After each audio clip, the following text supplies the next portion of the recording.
Good morning everybody and welcome to a little explore, quite an exciting little explore today, so stick with us because we're looking for an old, at least one old Loco shed, which will be quite fun.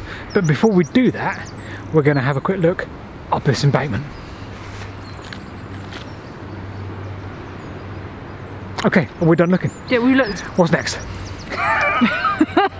You're so funny. Oh, on with the video.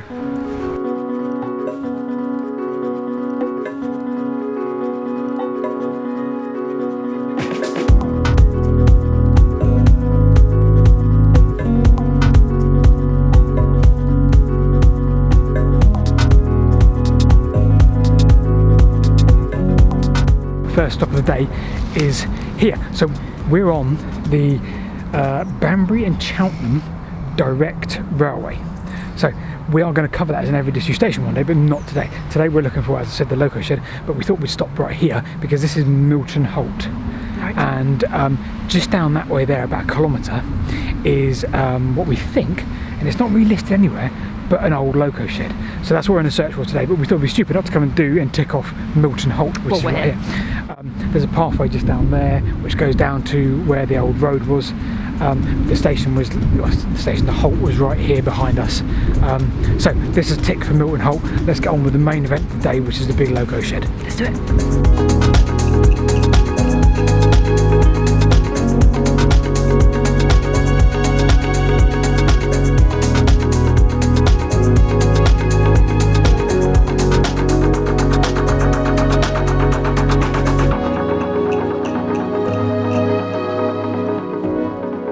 So we are walking alongside the Banvury and Cheltenham direct railway, built I think mid to late 1880s. Forgive the sketchy history, we haven't done any research on that line because we do need to do that at a future point.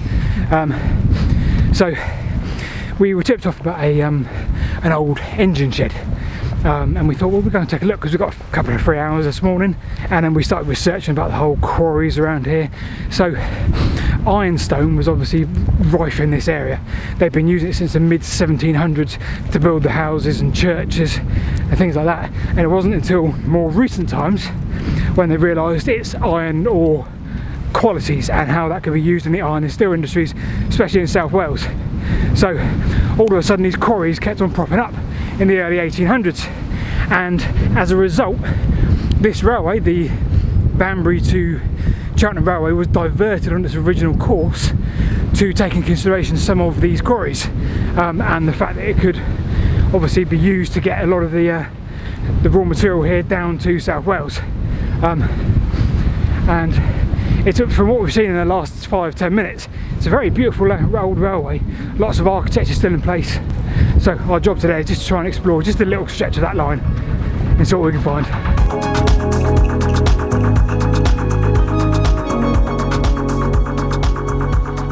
So on to the Milton Quarries. Built almost exactly a mile to the east of the village of Bloxham, the Milton Quarries purpose-built line stretched north from the exchange sidings, off of the main line. They were built as a standard gauge light railway. Once the contractors had finished work here, the quarry took over the locos, which were apparently at least one 060. So we've made it back onto the track bed now, to the west of Milton Holt, and we're now where there were a couple of exchange sidings.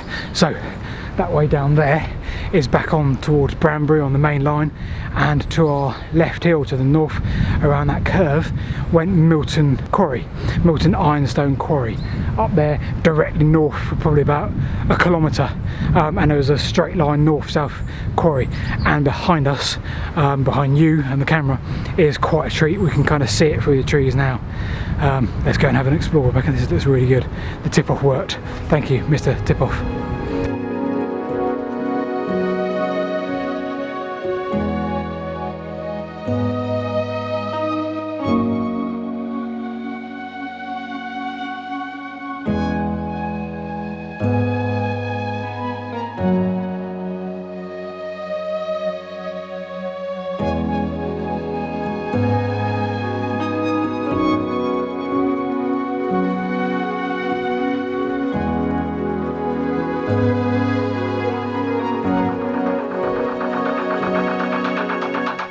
The Loco shed itself was said to have 2 arches to ensure the engines could run through if required. But as it turned out, only 1 door was ever fitted. Well, that is a treat and a half, people.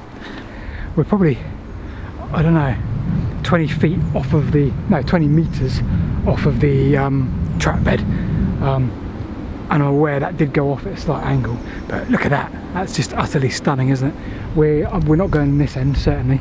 We've got a few pickies from inside, but we're not going to go in there because the archway there is just being held up by itself, and I get that's what an archway does, but it's come away from itself there, so it's not particularly safe. And oddly, we're not actually off of the beaten track. We've climbed over a stile to get here, beside the bridleway just there, so interesting. Okay, before we leave the area, we're just taking a quick look up the Milton Ironstone Quarry tram road, which obviously, as we said, headed north. Very vintagey today, Rebecca. Thanks. Goes my Whitewick vintage. Goes your Whitewick vintage. / Rebecca's nest. Shameless promotion. Yes. Yeah. Below. Thanks below. So this is just a beautiful cutting that they've made for this quarry tramway, probably very early 1900s. Again, so we're not really sure much about the history, because if you search the history of Milton Ironstone Tramway, there's hardly anything online, close to zero. There's a lot about the Hook Norton quarries, which will probably be another day, another explore. But yeah, it's just a beautiful cutting.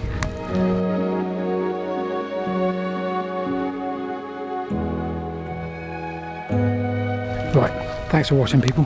Hope you've enjoyed the little explore this week, which has included quite a few funky little overbridges, a little explore of some architecture on this stretch of the line. We will come back here. This is the sort of thing we miss when we do an every disused station, because we don't get to see all the random little architecture, do we?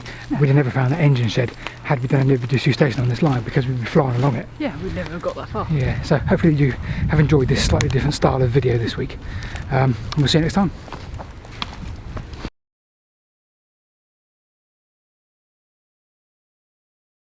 So we just raised a really, before we go, we just raised a really interesting point, which is like, so we're walking, so there was a sty into that area, whatever, into that area. Whoa. And, okay, well, there's no pathways in there, like, officially. So you're like, are we on private land or not? There's no signs saying keep out.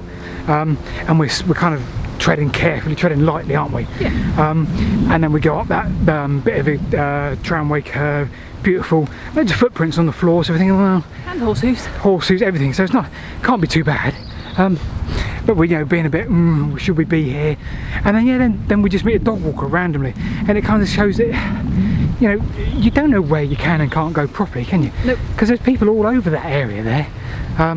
But if you read the maps and you read the proper footpaths, you probably is private land, but obviously landowners let people walk dogs and all that in there, or what they do or they don't, I don't know, but there's no signs. It's a really interesting point, isn't it? If you're local, you probably know. You probably know that that's an area that you can walk your dogs, because you're not being a burden. But we probably saw 3 or 4 dog walkers when we were in there, so yeah. Who knows? Anyway, topic for discussion maybe at one point, because we always want to do the right thing, because we're on film and we kind of want to be treated with a little bit of professionalism, shall we say, and we don't want to be like urban explorers where we're breaking into places and stuff like that, because that's not us.